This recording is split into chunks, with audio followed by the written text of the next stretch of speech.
these objects are going into the Gallery of Medieval Life, which is a British Museum and Norwich partnership gallery.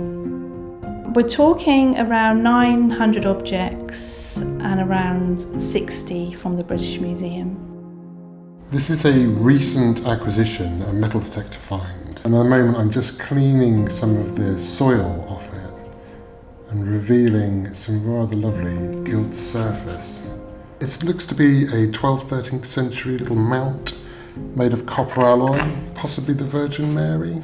My responsibility is the objects that are going on display in the new gallery. Some of them will need repair, cleaning, even reconstruction, and I'll be ensuring that they're stable and accessible and that visually they're understandable.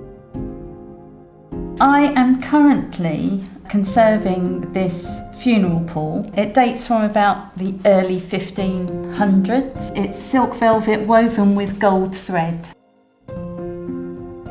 In the late 2000s, we undid the frame to assess the condition and discovered that it was enormous. We realised that we've got a rare pre-Reformation funeral pall. A few years later, come the keep redevelopment, this was high on the list for inclusion in the new gallery. The other objects I've got in the lab are rather wonderful.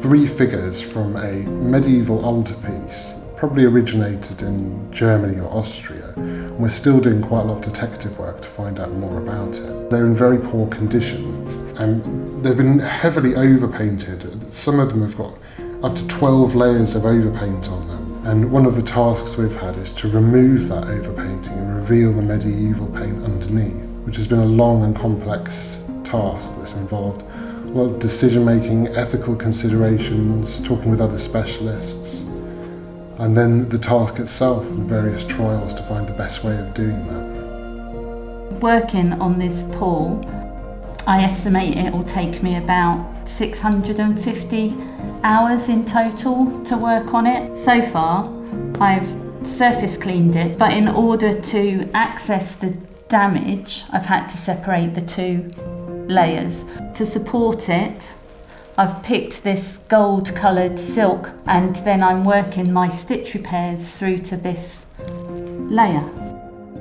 In the short term, when I finish conserving it and I've put the 2 pieces back together, it will go into store because this is one of 5 pieces that we will have in the new gallery.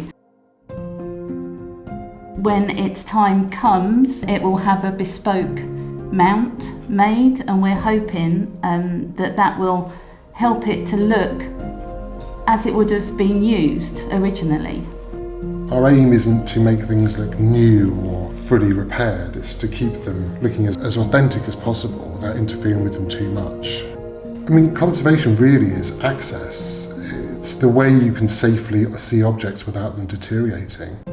But it's also important because if we're looking at objects today that are 1,000 years old, the aim is for somebody in 1,000 years' time to also be able to look at those objects.